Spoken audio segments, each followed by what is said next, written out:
हर हर महादेव। जय जय श्री राधे कृष्णा। फागुन मास अध्याय 14। अब सुनिए फागुन मास महात्म्य में आज श्री व्यास जी कहते हैं कि हे महाभाग युधिष्ठिर, भगवान शंकर के पश्चिम भाग में कश्यप नंदन भगवान सूर्य की स्थापना की गई। वह स्थान रवि क्षेत्र कहलाता है। वही रूप और यवन से संपन्न नास्त्य नाम से प्रसिद्ध महादिव्य दोनों अश्विनी कुमार उत्पन्न हुए, जो देवलोक के वैद्य के रूप में प्रसिद्ध हैं। विश्वकर्मा जी की पुत्री संज्ञा अंशुमाली भगवान सूर्यदेव को ब्याही गई थी। संज्ञा के यमराज और यमुना, यह दो संतानें उत्पन्न हुई। यमुना महानदी के रूप में प्रसिद्ध हुई। संज्ञा को भगवान सूर्य का तेज सहन नहीं होता था, इसलिए उन्होंने अपनी छाया का ही आह्वान करके छाया से कहा कि तुम मेरी ही तरह भगवान सूर्य की सेवा में सदा उपस्थित रहो। मेरे पुत्रों से और मेरे पति देव सूर्य देव से सदा उत्तम बर्ताव करना। ऐसा कहकर संज्ञा देवी अपने पिता के घर चली गईं। वहां उन्होंने अपने पिता विश्वकर्मा जी का दर्शन किया और विश्वकर्मा जी ने बड़े आदर से उन्हें रखा। कुछ समय तक तो वे अपने पिता के घर में ही टिकी रहीं। तब एक दिन उनके पिता श्री विश्वकर्मा जी ने अपनी पुत्री से बड़े प्रेम से कहा कि बेटी, यहाँ पर तुम्हारे रहने से धर्म का लोप हो रहा है, क्योंकि अपने बंधु बांधव का साथ अधिक समय तक रहना उनके लिए ठीक नहीं होता। स्त्री अपने पति के घर में रहे तभी उसकी शोभा होती है। इसलिए जाओ, अपने पति के घर सुखपूर्वक रहो। पिता के ऐसा कहने पर संज्ञा ने बहुत अच्छा कहकर उनका आदर किया और फिर वहां से निकलकर उत्तर कुरु को प्रस्थान किया। वे तो सूर्यदेव के तेज से भयभीत थी ही, इसलिए घोड़ी का रूप धारण कर वहीं तपस्या करने लगी। इधर भगवान सूर्य ने अपनी दूसरी पत्नी को संज्ञा ही समझकर उनके गर्भ से 2 पुत्र और एक सुंदर कन्या को जन्म दिया। छाया अपनी संतानों के प्रति जैसा प्रेम पूर्ण बर्ताव करती थी, वैसा संज्ञा की कन्या और पुत्रों के साथ भी किया। लाड़ प्यार और भोजन आदि में वह हर दिन भेदभाव करती थी। यमुना ने तो उसके लिए यह बर्ताव सहन कर लिया, किंतु यमराज जी से सहा नहीं गया। उन्होंने पिता के पास आकर प्रणाम करके कहा कि तात, ये मेरी माता नहीं है। ये सुनकर भगवान सूर्यदेव ने छाया संज्ञा को बुलाकर कहा कि देवी संज्ञा, यहाँ कहाँ चली गई हैं?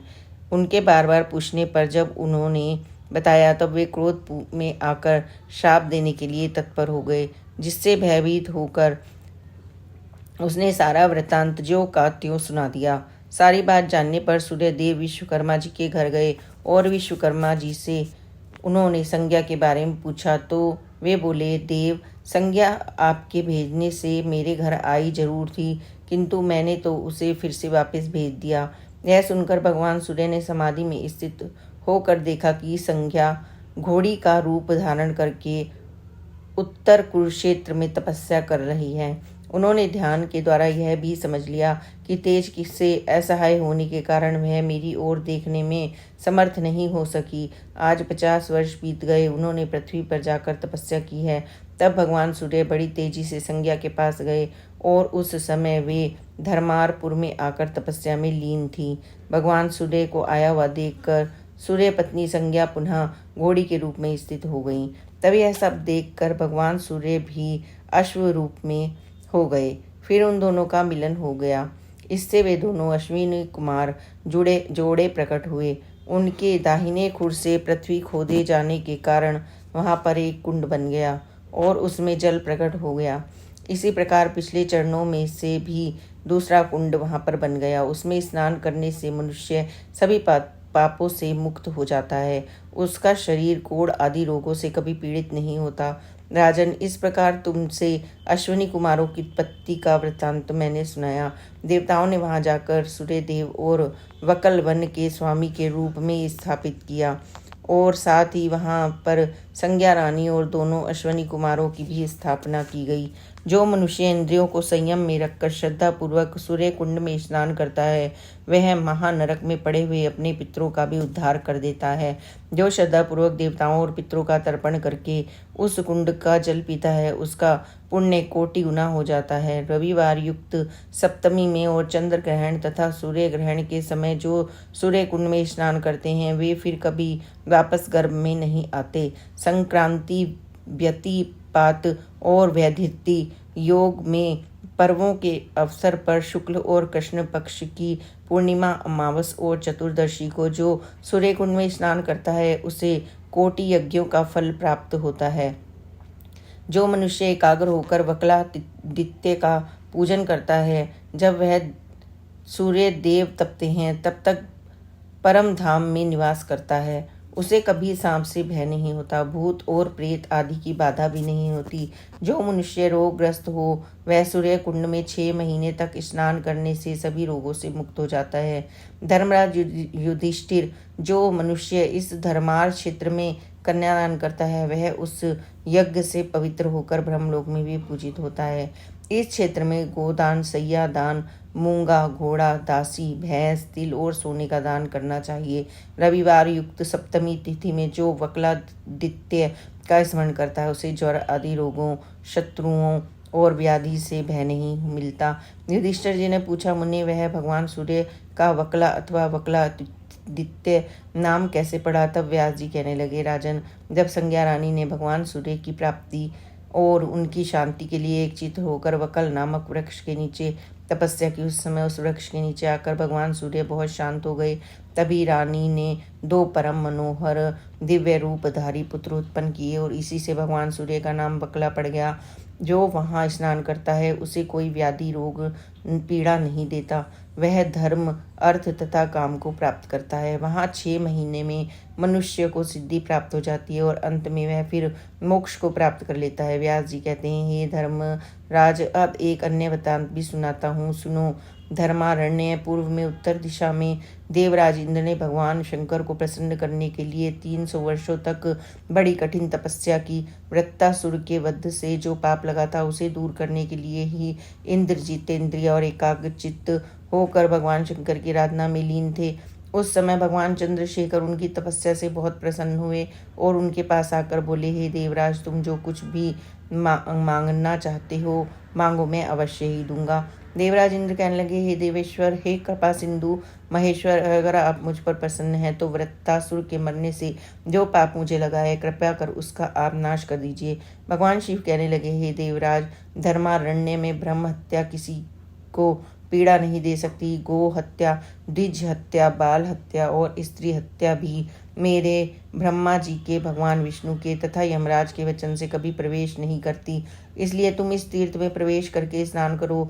देवराजेंद्र ने कहा, हे दया सिंधु महेश्वर, अगर आप मुझ पर संतुष्ट हैं तो मेरे नाम से यहाँ पर आप स्थापित हो जाइए। तब महादेव जी ने तथास्तु कहकर इंद्र की प्रार्थना स्वीकार कर ली और लोगों के हित के इच्छा से सब पापों की शुद्धि के लिए धर्मारण्य में इंद्रेश्वर नाम से विराजमान हो गए। जो मनुष्य सदा भक्ति पूर्वक पुष्प, धूप आदि से भगवान इंद्रेश्वर का पूजन करता है, वह सभी पापों से मुक्त हो जाता है। विशेषतः माघ मास में अष्टमी और चतुर्दशी तिथि को सब पापों की शुद्धि के लिए भगवान शिव की पूजा करने वाला पुरुष शिवलोक में प्रतिष्ठित होता है। जो चतुर्दशी तिथि में सांग्य रुद्र जप करता है, वह सब पापों से शुद्ध होकर चित्त परम पद को प्राप्त होता है। जो कुष्ठ आदि रोगों से ग्रस्त होते हैं, वे स्नान मात्र से शुद्ध होकर दिव्य देह धारण कर लेते हैं। जो स्नान करके देवाधिदेव इंद्रेश्वर का पूजन करता है, वह ज्वर के बंधन से छूट जाता है। जो बांझ, दुर्भाग्यवश, वंध्य या जिसकी संतान बार बार मर जाती हो, वह मृत, वत्सा तथा महादुष्टा नारी कुंड में भगवान शिव के आगे स्नान करके एकाग्र चित्त से उनकी पूजा करती है, तो वह स्नान मात्र से ही शुद्ध हो जाती है। इस प्रकार देवराज इंद्र को बहुत से वरदान देकर पिनाकधारी भगवान शंकर देवता और असुरों से सेवित होकर अपने धाम को चले गए। इसके बाद महातेजस्वी इंद्र भी अपना पुरी को गए और इंद्रपुत्र जयंत ने वहां उत्तम शिवलिंग की स्थापना की। उस लिंग में स्थित भगवान शिव जयंत के द्वारा उनकी स्तुति सुनकर सदा उन पर संतुष्ट रहते हैं। राजन, वहां धरा क्षेत्र नामक तीर्थ है, जिसमें देव मज जनक नामक उत्तम तड़ग अर्थात सरोवर शोभा पाता है। अश्विन कृष्ण चतुर्दशी के दिन उस सरोवर में स्नान और जलपान करके मनुष्य सभी पापों से मुक्त हो जाता है। विधि पूर्वक उपवास करके देवेश्वर भगवान शिव की पूजा करने से डाकिनी, शाकिनी, वेताल, पितर, ग्रह और नक्षत्र पीड़ा नहीं देते। वहाँ सांग रुद्र जप करने से सब पापों से मुक्ति मिल जाती है। अनेक प्रकार के रोग नष्ट हो जाते हैं। त्रेता युग की बात है। हे धर्मराज, लोहासुर नामक एक मदोमत राक्षस ब्राह्मण का वेश धारण करके सदा धर्मारण्य क्षेत्र में आता है और वहाँ के ब्राह्मणों को बहुत सताया करता था और उस क्षेत्र के शूद्रों और वैश्य कोणों से पीटता था, यज्ञों को विध्वंस कर डालता था और होम की सामग्री को खा जाता था। वहाँ की वेदी और बावली आदि को देखकर वह मोहवश उन सबको अपवित्र कर दिया करता था। उस स्थान में जो भी पुण्य भूमि थी उसे लोहासुर ने मल मूत्र आदि डालकर गंदा कर दिया। उसके डर से भयभीत होकर सभी ब्राह्मण अपने परिवार सहित सब दिशाओं में भाग गए। वैश्य भी भयभीत होकर ब्राह्मणों के पीछे चले गए। उधर महान डर से डरे हुए दूर जाकर सब शूद्रों और ब्राह्मणों के साथ मिलकर वैश्य ने कुछ विचार किया और सब एक मत होकर परम पवित्र मुक्तारण्य नामक निर्जन वन में चले गए। वहां थोड़ी ही दूरी पर उन्होंने निवास बनाया और उस गांव को वज्र नाम से बसा दिया। वह गांव संसार में शंभु ग्राम के नाम से विख्यात हुआ। जिसके बाद भय से भागे हुए कुछ वैश्य ने थोड़ी दूर जाकर मंडल नाम से गांव बसाया। कुछ वैश्य ब्राह्मणों के यू से अलग होकर किसी दूसरे मार्ग में जा पहुंचे और धर्मारण्य से थोड़ी दूर जाकर इस चिंता में पड़ गए कि हम लोग ये कहाँ आ गए हैं। वहां उन्होंने अंडालस नाम से प्रसिद्ध एक ग्राम बसा दिया। जिस गांव का आदि निवासी वैश्य जिस नाम से प्रसिद्ध था उसी नाम से उस गांव की प्रसिद्धि हो गई। सब वैश्य और ब्राह्मण भय से व्याकुल होकर मोह को प्राप्त हुए, इसलिए उन्होंने अपनी निवास भूमि का नाम मोहमयी रख लिया। इस प्रकार सब लोग धर्मारण्य से 10 दिशाओं की ओर पलायन कर गए। ब्राह्मण और वैश्य कोई भी धर्मारण्य में नहीं ठहर सके। उस समय सब तीर्थों का भूषण स्वरूप परम दुर्लभ धर्मारण्य क्षेत्र उजाड़ हो गया।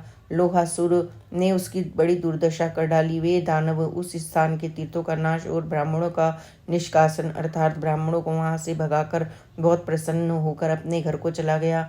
जय भोलेनाथ। आज के अध्याय में बस इतना ही। इसके आगे की कथा आप सभी आने वाले अध्याय में जरूर सुनिए। हर हर महादेव। जय जय श्री राधे कृष्णा।